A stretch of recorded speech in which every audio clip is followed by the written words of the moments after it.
we are so close to the end. People will be coming, but you know, always at the end of class, we say thank you to our instructors. And so I want to say that to Don.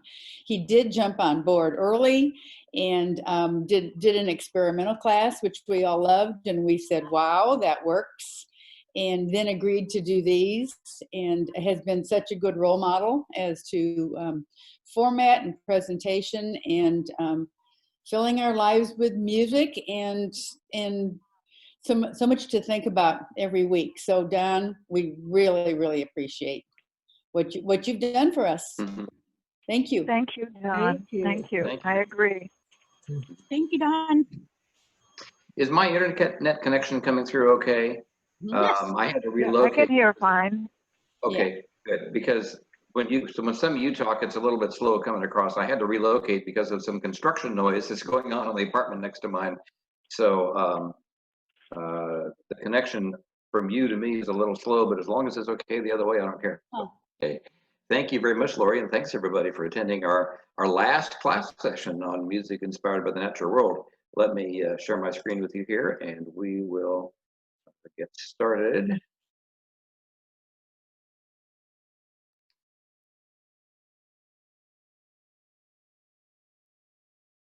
So hopefully you can all see that. And thanks again for attending the class and for enjoying these excerpts with us. So you might remember last time we were talking about music inspired by animals, and we talked about a music inspired by birds and swans. So today we're going to graduate beyond the aviary, and we are going to talk about music inspired by other kinds of animals. And I want to open this last class session with our old friend Antonio Vivaldi. So you will remember Vivaldi was the great composer of the 1700s from Venice, where he ran the music program at an orphanage for young girls, and did a wonderful job in educating generations of young lady musicians, many of whom became very well-known members of European orchestras and soloists and musicians in their own right. It was a really great service that he did for those young ladies, and for that reason, in addition to his music, is certainly one of my favorite composers. But we visited a couple of times before his wonderful, called collectively The Four Seasons. And I want to play you an excerpt here from the particular one called Autumn. And in this violin concerto, he describes, at least in part, a wild boar who is fleeing from a passel of foxes and some hunters on horseback who are chasing the boar through the woods. And so you'll hear the boar running along, and then you'll hear the foxes running along, and some barking by the foxes. And then eventually it comes to a sad end, at least as far as the boar is concerned, because there are some gunshots fired. And remember, all this is done just with a string orchestra and a string soloist, so there's percussion here. So you have to use a little bit of imagination, but you'll hear some gunshots fired, and then the poor boar expires at the end. So an unhappy ending for the boar for this hunt. But here is an excerpt then from Vivaldi's Four Seasons, describing an autumn scene, at least that he was familiar with, the hunt of the wild boar.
ebbs from the wounded boar, sorry to say. So not a good ending for the animal, but still an interesting piece of music. You can kind of hear the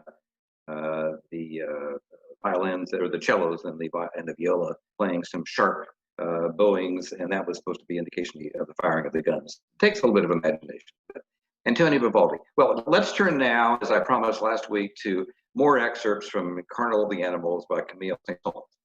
And as I explained last week, Camille Saint-Saëns was one of the wonderful romantic French composers of the latter part of the 19th century, early part of the 20th century. Wonderful composer who wrote lots of great symphonies and operas and lots of other things. Probably his most famous works are his organ symphony, of which, by the way, there's a fine recording by the City Symphony released a couple of years ago. I recommend it. And also his opera, Samson and Delilah, based upon the famous biblical story. But he wrote lots of other things too. He considered himself to be a really serious composer, and he did the Carnival of the Animals really as kind of an experiment for students in his classes. He just thought it was fun. When he was writing, his teacher writing him letters, lecturing him because he was supposed to be working on a symphony at the time. And Camille Saint-Saëns would write back and say, well, I know I'm supposed to be working on the third symphony, but really this Carnival of the Animals is so much fun. I'm just going to stick with it for a while. So he didn't necessarily get along well with his composer while he was working on this, but he finally did manage to get it finished. We played probably the most famous excerpt from Carnival of the Animals last week, which is called The Swan, which is a wonderful cello solo, you recall. And we're going to listen to no fewer than 5 excerpts now from Carnival of the Animals with different animals in mind. Saint-Saëns, by the way, specifically instructed that this piece not be published during his lifetime. And the reason was because he felt it would take away from his reputation as a really serious musician. He did eventually yield way and allow some performances during his lifetime. As a matter of fact, the great pianist Franz Liszt demanded that Camille Saint-Saëns allow him, Liszt, to perform the piece. It's written for 2 pianos and various other instruments. And Franz Liszt loved it and performed it several times, but only for private audiences, never for public consumption. So here we are with Carnival of the Animals, Camille Saint-Saëns. And first, music based upon wild asses.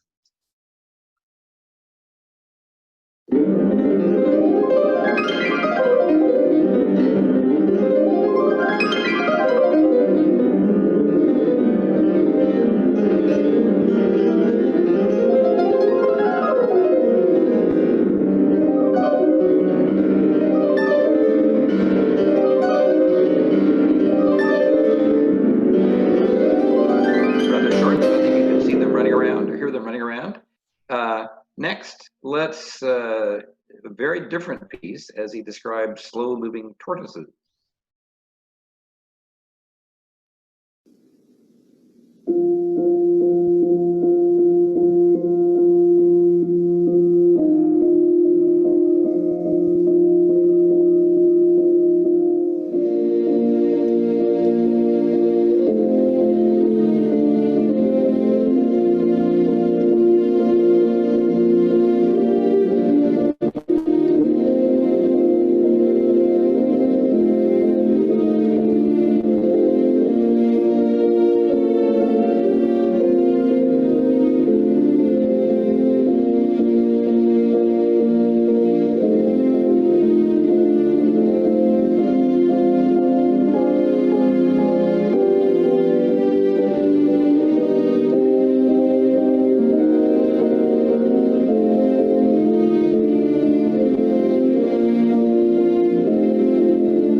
they're so descriptive. I remember seeing a documentary a few years ago about tortoises, and this was used as a background music quite appropriately. Well, very different. Kangaroo.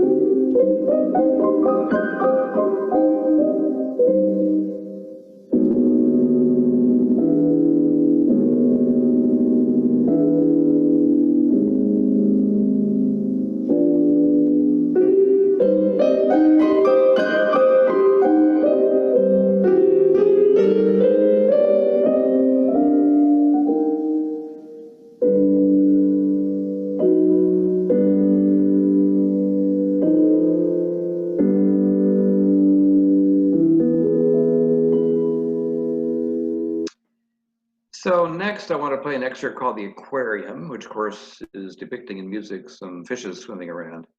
This was borrowed almost lock, stock, and barrel for a very popular movie that came out about 20 years ago. Let's see if any of you know the movie.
So Lori, let's stop here. If you can unmute people for just a second, I'm curious if anybody knows the movie.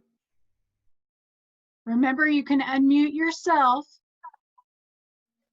And y'all should know that movie. I definitely do. Maybe Lori wins the prize here. Where's Nemo?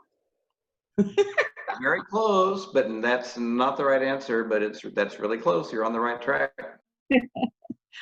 Okay. Oh, the mermaid one by Disney, maybe.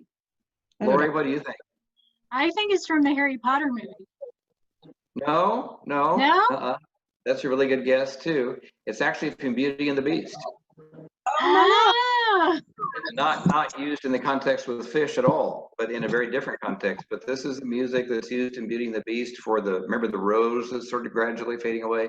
Your grandkids want to know the answer to that question. But anyway, yeah. So, okay, well, we can remute now and we'll continue class. So just let me know when you're ready for me to do that. Okay, I think we're ready to go on. Great.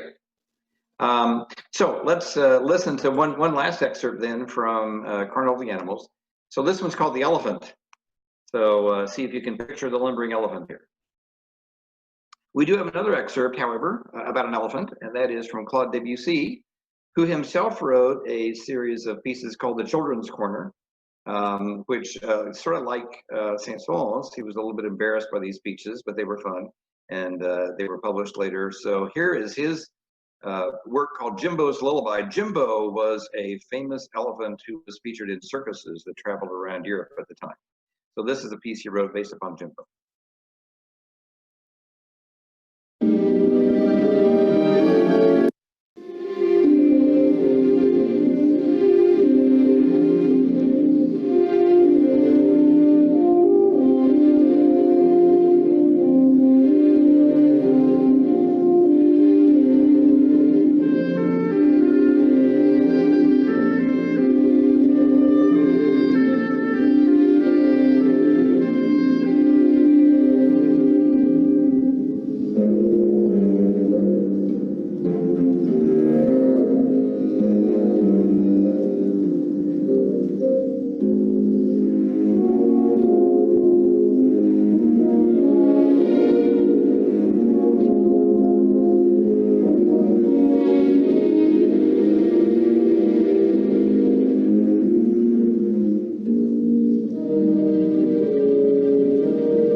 So just a little bit of Debussy.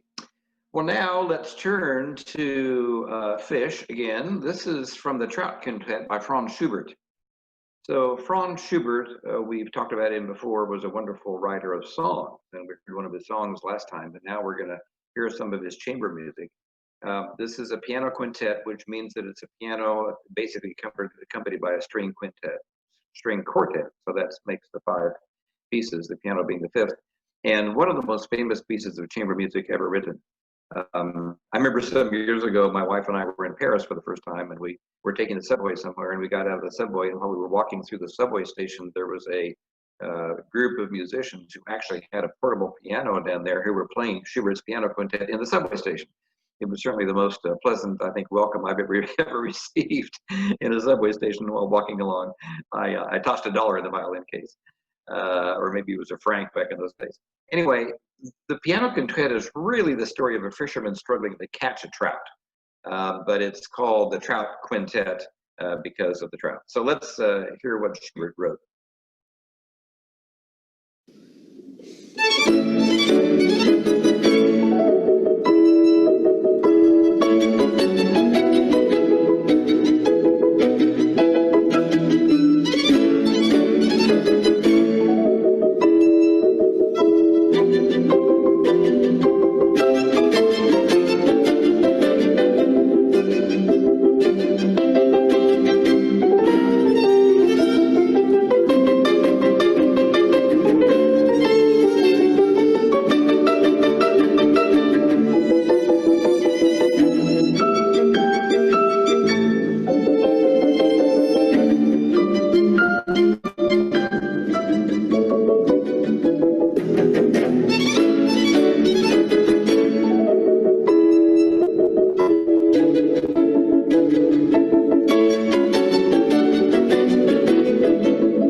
So a little bit of the Trout Quintet by Franz Schubert. Well, now let's turn to a piece of music by a French composer, Eric Satie, from whom we have not heard before. This is La Poisson Revue, if I'm not butchering the French too badly, The Dreamy Fish. But I want to talk a little bit about Satie. He's the composer whom we have not previously visited in this course, and his music isn't all that often done. He didn't compose a lot of it, and most of it is for small instrumental groups and for solo piano, and so it's not really heard on orchestral programs at all. But Satie was a most unusual guy, and actually kind of a weird, very colorful character. So, for example, he was very he had a lot of phobias, and he was very superstitious. And so he believed, for example, that certain days of the week were bad days to get out of bed. And so he went to some lengths to contrive ways that he could spend the entire day in bed. For example, he would construct an elaborate system of gears and mechanisms and pulleys and ropes where he could put the water on to boil water for his coffee, make the coffee, hoist the coffee cup, pull it across the room using kind of a clothesline-like device, deliver it to his bed where he could have his coffee. Similar device where he could make himself some toast for breakfast. So he did all sorts of strange things like that. He also wanted to present exactly the same appearance every day. He was very particular about his appearance on those days when he did go out. And so he had 7 identical outfits, 7 identical suits, 7 identical hats, 7 identical ties, and he would wear one of them each day of the week. And so he always looked exactly the same. It was as if he had been dressed in the same clothes day after day after day after day. But he did every now and then send them to the cleaners, I'm glad to hear. And so he talked very unusually. He had a lot of unusual habits. Anyway, he was quite a colorful, interesting character. But he composed short pieces, which were very popular among his contemporaries. And these were oftentimes performed in private musical parties and things like that. And they have all sorts of weird descriptive titles, for example. One of them is entitled Music Not to Be Listened to, for example. So that's a little bit of background on Eric Satie. And we'll just let his music speak for itself.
I hear some interruption on the background.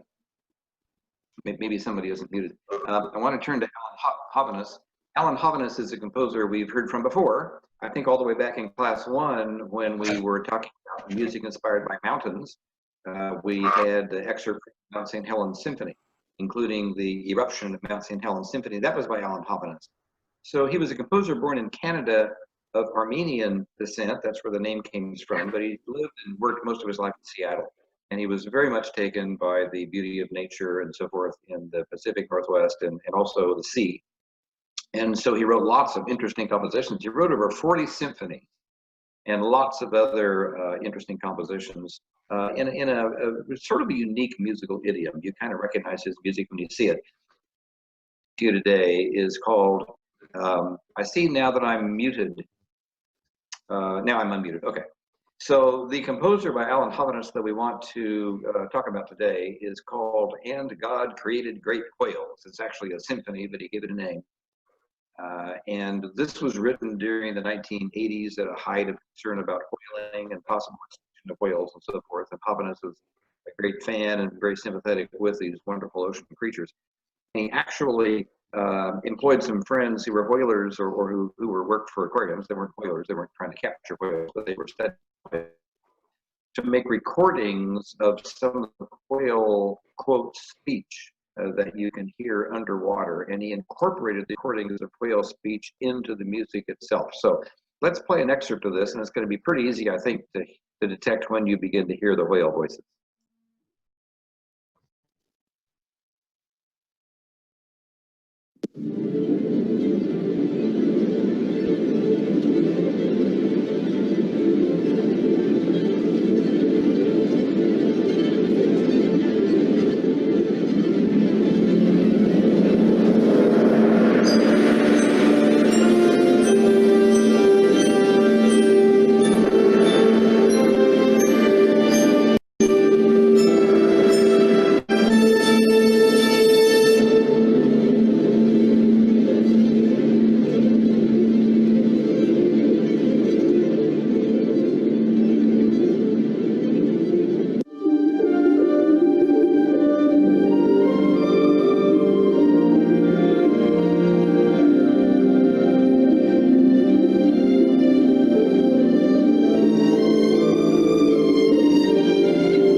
thought that was kind of fun to hear a very unusual insertion of actual animal sounds into a composition. Alan Havadas.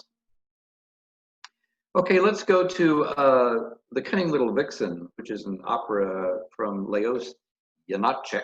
Lajos Janáček was the third of the great Czech composers from Czechoslovakia, previously known as Bohemia. We've had some excerpts earlier in the course from his countryman Bedřich Smetana, who was the early 19th century Czech painter who wrote this wonderful series of tone poems called Má vlast, or My Fatherland, and we heard a couple of excerpts of that back in the first part of the course. The second great Czech composer was Antonín Dvořák, probably the best known to us. And here's Lajos Janáček. Janáček really developed an almost unique musical language, which was based almost entirely upon the inflections of the Czech speaking voice. So he liked to try to follow the rise and fall of the Czech vocabulary as people were speaking and imitate that sort of sound in his music. Kind of an interesting theory. What it means is that it's really accessible to people who speak Czech, and his music has not traditionally been quite as popular for people to really understand that kind of speech inflection. But in recent years, his music has become more and more popular elsewhere around the world as well. And this is a really charming little opera he wrote. The Cunning Little Vixen is the story of a little fox in the woods. It's kind of an opera, almost a children's story, although certainly adults appreciate it as well. It's interesting to see a production of it. I've never seen it live, but I've seen videos, and the singers are dressed up in animal costumes and so forth, and it's just a lot of fun. But this is an instrumental excerpt, so we're not going to hear any singing here. But you can maybe detect a little bit of his portrayal of the cunning little fox running around in the forest.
So we were just about at the end, I think, of that excerpt anyway. So that for the Cunning Little Vixen. So next I want to turn to William Tell, an opera by Gioacchino Rossini. So the excerpt I'm about to play is music that all of you know, many of you know already just from hearing the words William Tell, but I do want to talk for just a tad about Rossini. Rossini was one of the three dominant Italian composers in the bel canto era of Italian opera in the early 19th century. And this particular excerpt is from the overture to the opera. Rossini actually was the last opera Rossini ever wrote, although nobody knew it at the time. But Rossini was writing an opera about the great Swiss patriot, William, leader of the Swiss forces who were seeking to overthrow the authoritarian rulers from the Habsburg Empire. And so this is the story of that battle, of that series of battles. And of course, the penultimate scene of the opera occurs, as you most of you know, if you know anything about the story of William Tell, where the great Swiss patriot is commanded by the Habsburgs to shoot an apple off his son's head. Of course, they think he's going to probably kill his son rather than shoot the apple off his head, but Tell does so successfully. and that's really a great scene from the opera. But the opera is preceded by this overture, which really tells of the story of, I shouldn't say tells the story, but it kind of paints a scene.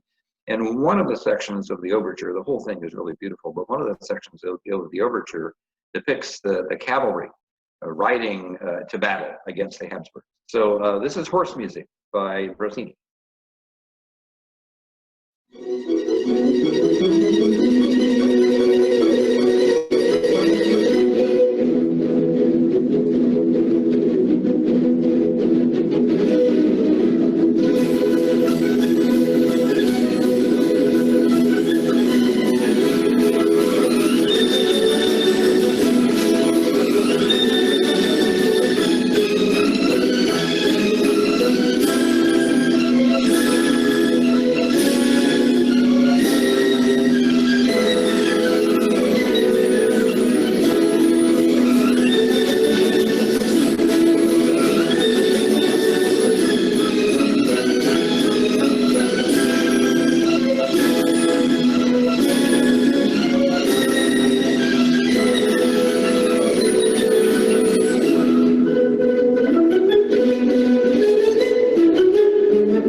From. So since we won't know the answer, we won't try to unmute you and get that answer. But I want to turn now to some other music written about the charges of the horses in the cavalry. This is from Beethoven's piece called Wellington's Victory. Beethoven, we've of course touched upon earlier in the course. We played some excerpts from his Sixth Symphony, the Pastoral, in the first couple of class sessions. One thing I may not have told you about Beethoven is that he was a real lover of freedom. He was a great champion of freedom, and he hated the aristocracy and the wealthy royalty who ruled Germany and Austria at the time of his lifetime. And he was a great fan of Napoleon, because when Napoleon began fighting the Napoleonic Wars, he was going to free the Europeans from the rule of autocracy and be the great champion of freedom. And Beethoven wrote his Third Symphony, which is called the Eroica Symphony. That means the heroic symphony, in honor of Napoleon. However, after Beethoven wrote the symphony, Napoleon had himself crowned emperor and turned out to be anything but a champion of the people. Instead, he just wanted to be another monarch. Beethoven was so incensed by this that he scratched out the honor, the notation on the Third Symphony that it was in honor of Napoleon. He didn't change the word of the music; he just scratched out the dedication. In keeping with that idea, later on, when Wellington achieved a famous victory over Napoleon in 1813, Beethoven wrote this piece of music to honor Wellington's victory. And so at one point, he is depicting the charges of the horses. And see if you can detect a national anthem of some country that Beethoven uses in this piece.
Save the Queen, which was appropriate since, after all, this was a victory of the English general over Napoleon. Well, I want to finish up the chorus now with several pieces of music about insects, of all things. First of all, let's hear an etude written by Chopin called The Butterfly. So this is pretty evident, I think, as to what this is all about. Chopin, the great master of piano music, the greatest composer of Poland, although he spent much of his career in Europe, in France, I mean. But he was really a master of the keyboard and wrote much of the great piano music that we have. So here's one inspired by a butterfly.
Last week, we played a piece of music by Ralph Vaughan Williams, the great English nationalist composer of the late 19th and early 20th century.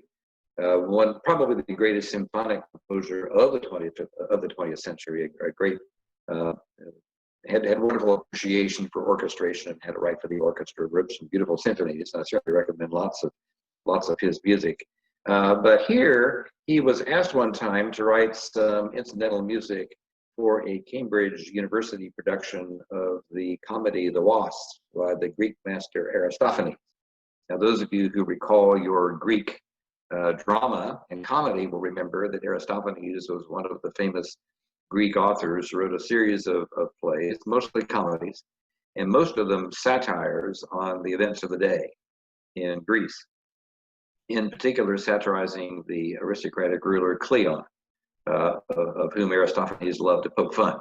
And it's an interesting commentary on free speech in ancient Greece that he was allowed to get by with this and wrote a whole series of comedies about Cleon and the various people who were involved in the governance of Greece at the time. So one of these comedies is called The Wasps, and it's a takeoff on Cleon's court. In particular, it's a takeoff on the law courts, and the basic plot, which has, by the way, nothing to do with wasps, is that there's a fellow who's addicted to going to trials and watching the law courts, and he's so addicted to it, it consumes his life. But the plot has many different characters from Greek life in it.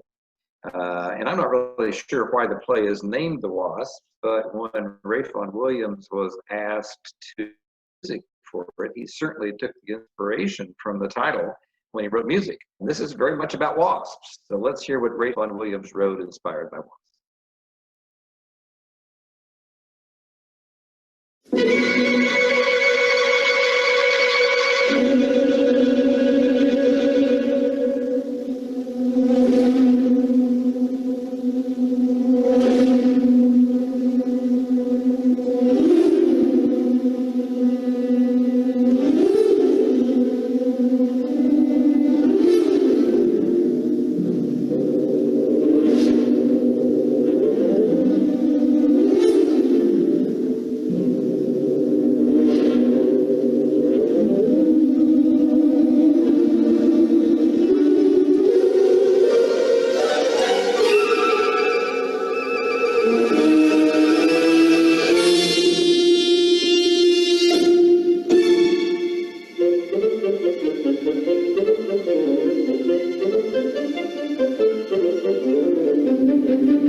Rayfun Williams, a composer who is well worth exploring on your own if you have some time after this class is over. But one of my favorite pieces by Rayfun Williams is his overture to the Wasps.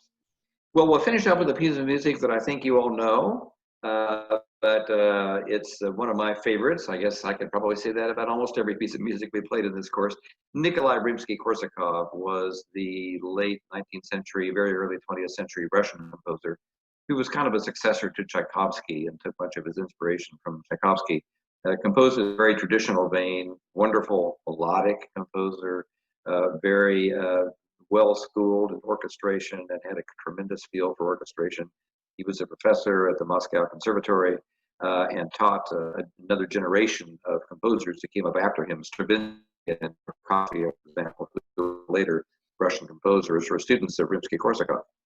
But he took this, this piece of music is from an opera, The Tale of Tsar Sultan, which is based upon sort of medieval Russian stories, as many such operas are written at that time. But this is just a simple little excerpt which depicts, I think, perfectly what beats are all about.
And I thought it might be fun to finish up that little lecture. So I've now stopped screen sharing and would be happy to get any questions or hear any comments from any of you about this class or about the whole course. And thank you for attending. Reminder, you can unmute yourself.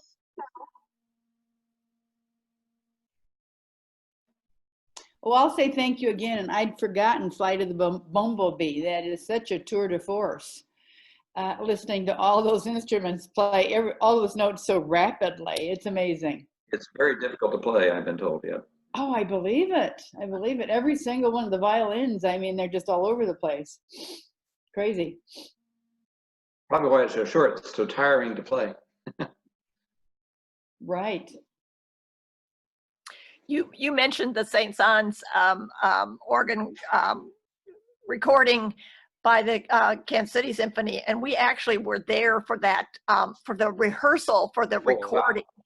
My husband and I, it was our anniversary, and we got tickets up in the nosebleed section, which there really isn't anything in Kaufman like that, but it was amazing. That organ there at the Kaufman is amazing. Yeah. It's a wonderful organ, it really is. It's a great organ. And we have, you know, another Kosovan organ as well at the Community at Christ Church in Independence. And Jan Kragel is the conservator of both those organs. There was a great article in the paper, by the way, a couple weeks ago about her, if you missed it, about what she's doing in the epidemic and taking care of the organs and things like that. But wow. She's the soloist on that recording. She's a wonderful player. Wow. Thank you. I've heard that Vivaldi the Seasons many times, but I never realized that they were hunting a boar. And a lot of the other pieces were like that too. They were so familiar, but I didn't know that's what they were about. And it's nice to know that. Yeah, good. Thank you. Like you, I heard that music for years without knowing it until I sat down and read about the Four Seasons and then realized, went back and said, really? And listened to it. Oh, yeah, I can kind of hear that there. Don, what instrument was used to do the whale speech? Nothing. It was speech. In the actual whale songs, Yeah. Actual whale. No. they were recordings of actual whales. Okay. He had divers who were with an oceanographic institute who studied whales, who went down with microphones and recorded the whale songs, and then he put those recordings in the piece. Yeah, Okay. it's a very interesting technique. I'm not sure I know of another example where anybody's done anything quite like that. Mm-mm. Yeah, and it really gives you a lot of sympathy for these wonderful creatures when you hear them talking and singing. I mean, they have a whole life, you know, a culture of their own down there. Mhm. Don, we have 2 comments from Ann Canville in the chat box. First, she said Okay. she could visualize tortoises doing the can on that first piece that you shared with us. And then she wanted to say, thanks so much, Dawn. This has been delightful, so educational, but also so much fun. Yeah, I'll just comment on the tortoises. I noticed in the tune, it was the music of the can-can that was playing, the can-can theme, da-da-da-da-da-da-da, da-da-da-da-da-da. That was in the music. Mhm. There you go. Very good.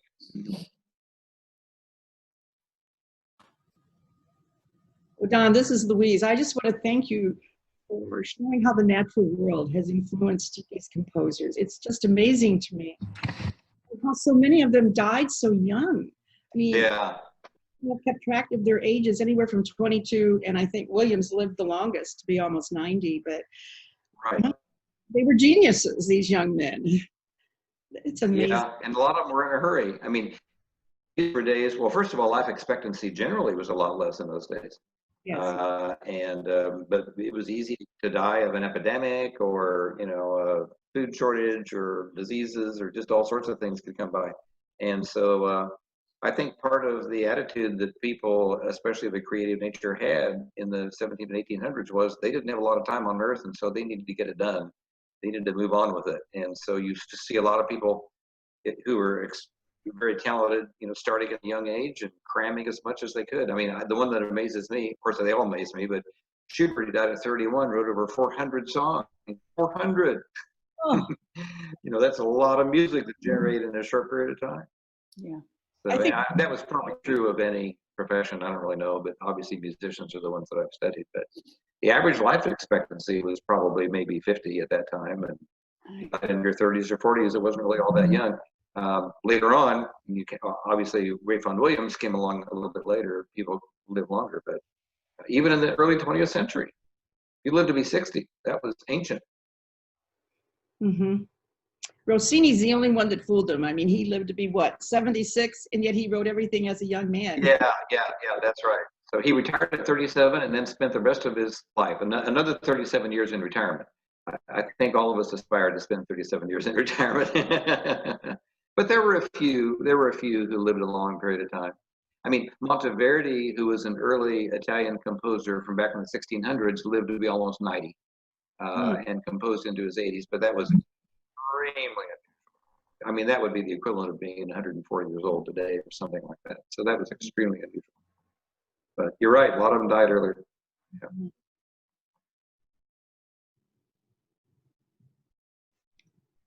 Don, do you go to the Aspen Music Festival?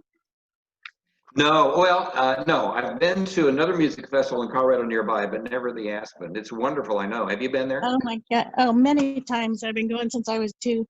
And I used to live in Denver, so I go up there like eight weekends during the summer, every summer. And I saw the understand you're carnival. going to be, I'm sorry, go ahead. Oh, excuse me. I saw the carnival. It's a wonderful with, festival, I know. Yeah, and Blythe Danner was doing the reading. I guess, is there a reading as part of the carnival? And Misha Dieter was playing the piano. Yes, Ogden Nash, a poet. Right, the great poet Ogden Nash wrote some poetry to go along with it. Oh yeah, I forgot it was Ogden Nash. Yeah, that was oftentimes really good. in performance. Yeah, Oftentimes in performance of Carnival of the Animals, read the poems. Yeah. Yeah, that's a great place because you can sit outside and look at the mountains, and it's free, or you can go in and watch a lot of the rehearsals for free. And they do beautiful music for like at least probably about, what, 8 weeks in the summer. So it's well worth And going they're to. going to They be attract a lot of streaming. great. I think they're going to be streaming it this summer. Oh, excellent. I'm glad you told me that. Thank you. So check it out. I'm going to look for it. Thank you.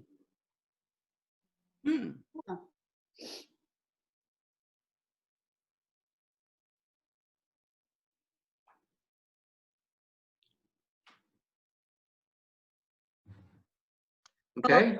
Bye. Thanks a million. It was Sure. wonderful. Thank you all for attending. Good to see you So all. much And appreciated. maybe we'll see you live this fall. I guess we'll find out. Sounds great. Good. Take care. Thank you. Thank you. Very Thank you. Thank you. Hey, guys. Bye-bye.